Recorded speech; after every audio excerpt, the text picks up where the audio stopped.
नमस्कार सर्वांना. मी माई धाराशिवकर आपल्या सर्वांचं माझ्या एका नवीन व्हिडिओमध्ये खूप खूप मनापासून स्वागत करत आहे.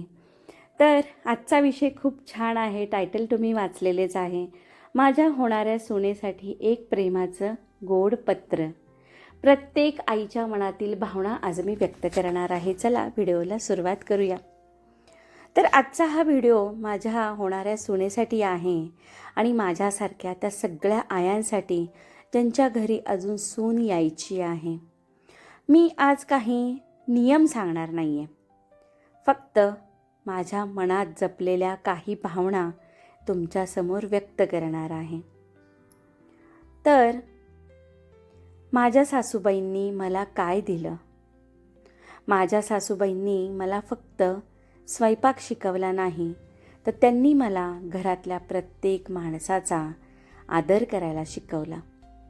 पाहुणे आले की हसतमुखाने स्वागत करायचं आणि घरातील वातावरण आनंदाचं ठेवायचं. ही शिकवण कोणत्या पुस्तकात नव्हती, तर ती त्यांच्या वागण्यात होती. परंपरा म्हणजे काय? परंपरा म्हणजे गणपती, गौरी, श्रावण, दिवाळी हे सण साजरे करणे आहे का? अहो, ही निमित्त आहेत एकत्र येण्याची, आणि सगळे ज्यामुळे एकत्र येतात आणि ते सण छान साजरे करतात, त्यामुळे परंपरा ही बंधन वाटत नाही, ती आपल्या आठवणींची शिदोरी वाटते.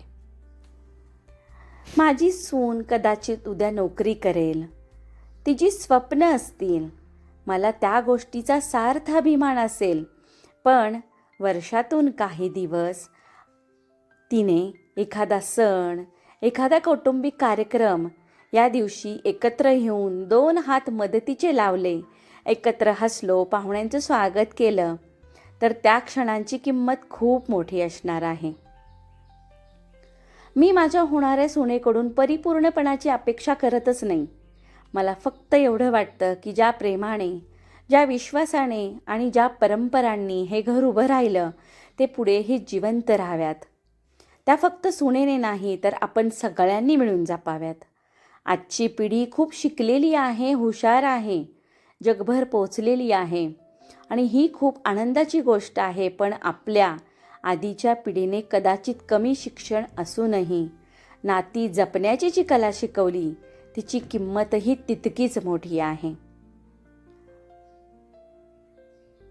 नवीन विचार आणि जुन्या संस्कारांची सुंदर सांगड घातली आहे.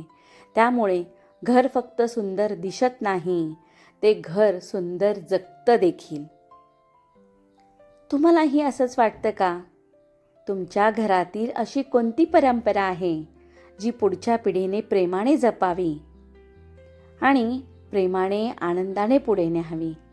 घरातील सर्व सण समारंभ एकत्र आनंदाने साजरे करावेत, एकत्र वेळ घालवावा. फक्त ही जबाबदारी सुनेची नाही आहे, ही जबाबदारी मुलाची देखील आहे, मुलीची देखील आहे, की जी कोणाची तरी सून होणार आहे. सर्वांनी मिळून ह्या परंपरा पुढे न्यायच्या आहेत आणि त्या पुढच्या पिढीपर्यंत जिवंत ठेवायच्या आहेत. त्यासाठीचा हा छोटासा व्हिडिओ आहे. कसा वाटला नक्की कमेंट करा. मी माझ्या मनातील भावना व्यक्त झालेली आहे, तुम्हाला त्या आवडल्या का? तर आणि त्या भावनांमध्ये कोणते परंपरा तुम्हाला तुमच्या पिढीपर्यंत, पुढच्या पिढीपर्यंत न्यायची आहे, त्यासाठी नक्की व्यक्त व्हा मैत्रिणींनो. आणि असेच माहितीपूर्ण व्हिडिओ पाहण्यासाठी आपल्या चॅनलला नक्की सबस्क्राईब करा. नवनवीन विषय मी घेऊन येत असते. सर्व माहिती अगदी मनापासून आणि जिव्हाळ्याने व्यक्त झालेली असते, तेव्हाच हा व्हिडिओ तुमच्यासमोर येत असतो. चला, परत असेच माहितीपूर्ण व्हिडिओमध्ये परत भेटू. नमस्कार.